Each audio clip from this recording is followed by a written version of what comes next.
Oke, kita ketemu di channel ini. Nah, ini ada yang nanya nih, Sarul Gaming KS, thank you ya, udah komen-komen. Nah, di sini dia bertanya, "Oh ya Bang, kalau terkena peringatan apa saja Bang dampaknya?" Di sini dia berkomentar pada video saya yang ini tentang kena peringatan teguran pedoman komunitas YouTube. Ini yang saya lakukan. Di sini thumbnailnya jangan panik. Kalau terkena peringatan apa saja Bang dampaknya? Oke, dampaknya kita bisa lihat di sini. Dasar-dasar teguran pedoman komunitas di YouTube. Ini saya buka langsung ya di super.google.com. Jadi ini bukan saya yang mengada-gada, tapi ini betul dari super Google-nya. Jadi ini resmi dari Google, di mana YouTube itu dimiliki oleh Google. Hal yang terjadi saat Anda menerima teguran. Oke, saya akan mencoba memperlihatkan contohnya juga agar Anda lebih paham. Saya buka dulu channel YouTube saya yang terkena pelanggaran. Oke, ini baru-baru saja terkena pelanggaran 2 kali, ya, 3 kali malahan. Pertamanya kan peringatan, lalu teguran pedoman yang aktif pertama, lalu kedua. Sempat yang pertama ya, yang pertama itu sudah selesai masa hukumannya, jadi bertuliskan 1 di sini. Kemudian ternyata ada lagi konten yang terkena lagi, jadi ada 2 di sini. Ini baru berakhir pada ini nih, mana nih? Oh, sudah nggak ada nih infonya. Intinya pada tanggal 8 Februari. Sekarang tanggal 12 Februari. Jadi beberapa hari yang lalu itu sudah hilang hukumannya, jadi kembali ke 1 lagi.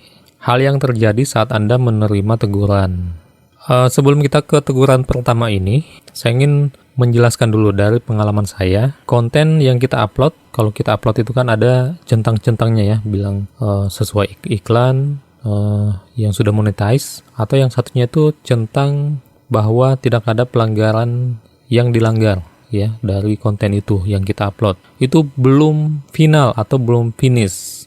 Bisa saja 1 tahun, 2 tahun kemudian itu baru kena. Kenapa demikian? Karena itu belum final, belum finish. Bisa saja pada saat kita upload itu aman-aman saja, tapi 1 tahun, 2 tahun kemudian itu terkena. Misalnya yang ini nih. Ini yang lagi aktif adalah teguran yang ini kayaknya ya. Dan ini berakhir pada 5 Maret. Jadi tinggal sekitar sebulan ya, hukumannya selesai.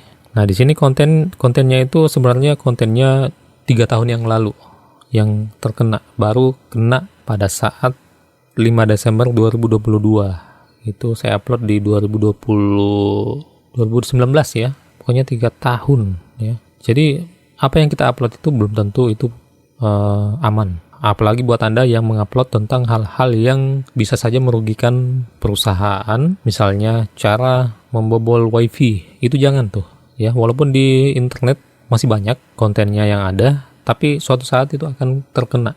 Saya sudah mengikuti beberapa channel, men-subscribe beberapa channel pada tahun-tahun yang lalu tentang hal itu, dan sekarang channel itu sudah di-banned sama YouTube. Padahal channelnya sudah lama. Itu terjadi karena pedoman komunitas YouTube itu kan pastinya di-update terus ya. Mungkin di tahun-tahun sebelumnya itu pasal-pasalnya, ayat-ayatnya belum ada tentang hal itu. Pada saat ini sudah ada. Untuk memperbaiki pedoman komunitas YouTube itu pastinya berjenjang ya, tidak langsung sempurna ya. Jadi itulah yang menyebabkan hal-hal konten yang masa lalu itu terkena di beberapa tahun kemudian, seperti itu. Kita ke sini lagi. Nah, untuk teguran pertama apa dampaknya? Nah, teguran ini berarti Anda tidak akan diizinkan untuk melakukan hal berikut selama 1 minggu. Nah, selama 1 minggu nih. Oh ya, di sini dulu nih peringatan ya. Kalau kita memiliki konten yang kena pelanggaran, itu awalnya kita akan diberikan peringatan saja ya. Jadi peringatannya itu seperti ini nih. Misalnya ini nih. Ini ada channel saya yang satunya lagi yang sudah yang hanya terkena peringatan. Di sini bertuliskan peringatan. Kenapa? Karena hanya 1 konten saya yang melanggar pada saat itu. Jadi hanya peringatan. Jadi kalau ada konten yang melanggar, itu hanya peringatan saja. Teguran pedoman komunitas yang pertama itulah namanya peringatan. Seperti ini contohnya ya. Mendapatkan peringatan. Di sini dikatakan kami mengerti bahwa kesalahan dapat terjadi dan Anda tidak berniat untuk melanggar kebijakan kami. Itulah sebabnya pelanggaran pertama biasanya hanya peringatan seperti itu ya. Anda hanya mendapatkan satu peringatan dan peringatan ini tetap ada di channel Anda. Jadi ini akan terus ada nih. Ini sudah selamanya nih ada di sini. Dia tidak akan hilang.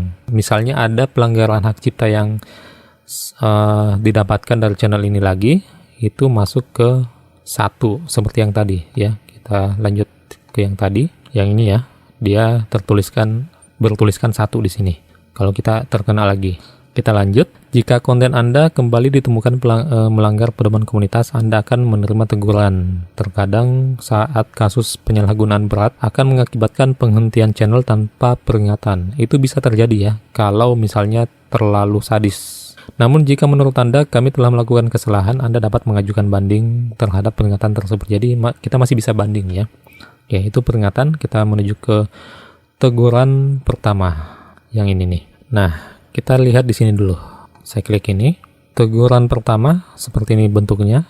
1 dari 3 teguran pedoman komunitas. Konten Anda telah dihapus karena melanggar pedoman komunitas kami. Teguran akan berakhir setelah 90 hari ya, dan menghapus video tidak akan menghapus teguran. Jadi kalau misalnya ada pelanggaran pedoman komunitas, jangan langsung dihapus dulu videonya. Kalau Anda yakin bahwa videonya itu tidak melanggar, Anda bisa mengajukan banding dulu. Apabila bandingnya ditolak, barulah bisa dihapus videonya. Oke. Nah, di sini dikatakan lagi jika mendapat teguran lagi, channel Anda akan mendapatkan teguran pedoman komunitas yang kedua. Seperti itu. Anda tidak akan dapat melakukan tindakan seperti mengupload, memposting, atau melakukan live streaming selama 2 minggu jika mendapatkan teguran lagi atau teguran kedua. Nah, di sini tegurannya ada, bertuliskan, dan berakhirnya kapan. Ya. Nah, selama 2 minggu itu kita tidak bisa beneran apa-apa ya terkait mengupload, memposting, atau melakukan live streaming. Tapi kita masih bisa membuka kok YouTube Studio channel kita. Misalnya ada komen-komen yang ingin kita balas, ada channel yang ingin kita hapus, itu bisa kok. Nah, selama 2 minggu ini pokoknya Anda tidak bisa ini nih. Tapi setelah 2 minggu ini saya sarankan jangan mengupload dulu. Ini pengalaman saya ya. Mending setelah berakhirnya ini nih hukumannya. Kenapa? Ada beberapa teman saya yang setelah 2 minggu itu melakukan upload lagi. Padahal dia memiliki teguran yang aktif itu ada 2. Ya, ada 2. Di sini bertuliskan 2. Dia mengupload lagi. Akhirnya dibanet channelnya. Kenapa? Kita kan nggak tahu video yang kita upload itu apakah aman atau tidak ya. Kalau kita rasa aman, itu belum tentu bagi YouTube. Makanya jangan. Mending seperti saya ini nih. Waktu di sini ada 2, kan sampai 3 itu di banet ya, sampai 3. Waktu ada 2 di sini, saya berhenti mengupload sama sekali, nggak mau. Saya tunggu sampai di sini 1. Kenapa? Karena kalau 1 di sini saya upload dan konten saya itu ternyata melanggar lagi, itu kan menjadi 2 di sini, jadi masih aman. Takutnya kalau 2 di sini, lalu kita sudah bisa mengupload melewati 2 minggu, sudah bisa mengupload, tapi di sini masih 2. Yang kita upload itu ternyata melanggar. Nah, itu kita dapat teguran pedoman 3 di sini dan akhirnya kita dibanet.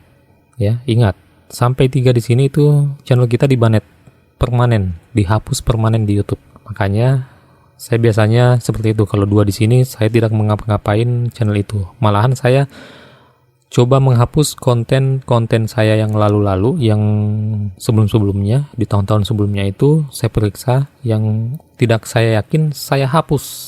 Seperti itu, oke?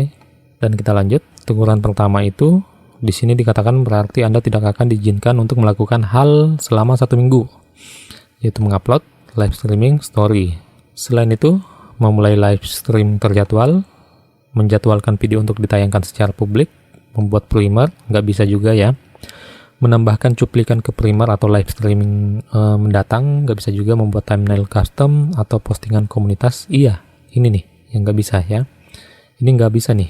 Buat Anda yang sudah bisa untuk saat sekarang YouTube itu memperbolehkan kita memiliki postingan komunitas di saat kita sudah minimal 500 subscriber ya. Oke. Kemudian tidak bisa membuat, mengedit, atau menambahkan kolaborator ke playlist, dan menghapus playlist dari halaman tonton menggunakan tombol simpan. Oke, seperti itu.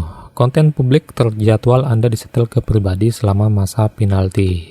Oke, ini dampaknya nih untuk peringatan pertama ya. Setelah teguran pertama maksud saya, setelah peringatan. Kan peringatan dulu, lalu teguran pertama. Anda harus menjadwalkan ulang konten tersebut saat periode pembekuan berakhir. Setelah periode 1 minggu, kami otomatis memulihkan hak istimewa penuh, tetapi teguran akan tetap ada di channel Anda selama 90 hari. Yang ini yang saya maksud ya. Setelah 2 minggu, ini masih ada nih. Ya. Yang ini nih, berakhir pada 5 Maret, itu maksudnya yang ini nih. Selama 90 hari, 3 bulan, ya. Tapi ini selama periode 1 minggu ya, untuk teguran pertama. Kalau ini kan untuk teguran kedua, jika mendapatkan teguran lagi. Oke, semoga bisa dipahami. Kemudian kita ke teguran kedua. Jika Anda menerima teguran kedua dalam periode 90 hari atau 3 bulan yang sama dengan teguran pertama, Anda tidak akan diizinkan untuk memposting konten selama 2 minggu. Ya, jadi yang pertama itu teguran pertama 1 minggu, ini 2 minggu. Nih, 2 minggu. Ini teguran kedua nih. Jika tidak ada masalah lebih lanjut, setelah periode 2 minggu, hak penuh akan otomatis kami pulihkan. Setiap teguran tidak akan berakhir hingga 90 hari setelah dikeluarkan.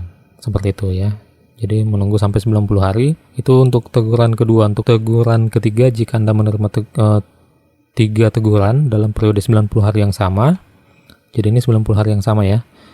Ini yang saya maksud. Kalau bisa 90 hari ini untuk teguran kedua, jadikan selesai dulu teguran keduanya, lalu kita bisa mengupload kembali. Karena kalau masih aktif untuk 90 harinya di teguran kedua, lalu kita mendapatkan teguran ketiga itu dalam periode 90 hari yang sama dengan teguran kedua, itu channel Anda akan dihapus secara permanen dari YouTube. Setiap teguran tidak akan berakhir hingga 90 hari setelah dikeluarkan. Nah itu ya, semoga dipahami ya. Dan di sini catatan, menghapus konten tidak akan menghapus teguran, seperti yang saya jelaskan tadi. Dan kami juga dapat mengenakan teguran pedoman komunitas pada konten yang dihapus. Nah, Anda dapat mempelajari lebih lanjut. Ini saya coba simpan linknya di deskripsi ya, untuk Anda yang ingin membacanya secara utuh. Hal yang harus dilakukan saat menerima teguran. Kami ingin membantu Anda agar dapat terus menggunakan YouTube. Jadi ingat untuk melakukan hal berikut. Yang pertama, mempelajari pedoman komunitas kami untuk memastikan konten Anda mematuhi kebijakan kami. Oke. Yang kedua, jika channel Anda menerima teguran dan menurut Anda kami telah melakukan kesalahan, beritahu kami. Anda dapat mengajukan banding atas keputusan tersebut. Ya, saya sering melakukan ini. Melakukan banding walaupun dari sekian banyak konten yang saya ajukan banding, hanya 1 yang selamat. Oke, semoga video ini bermanfaat dan kita ketemu di video yang lainnya.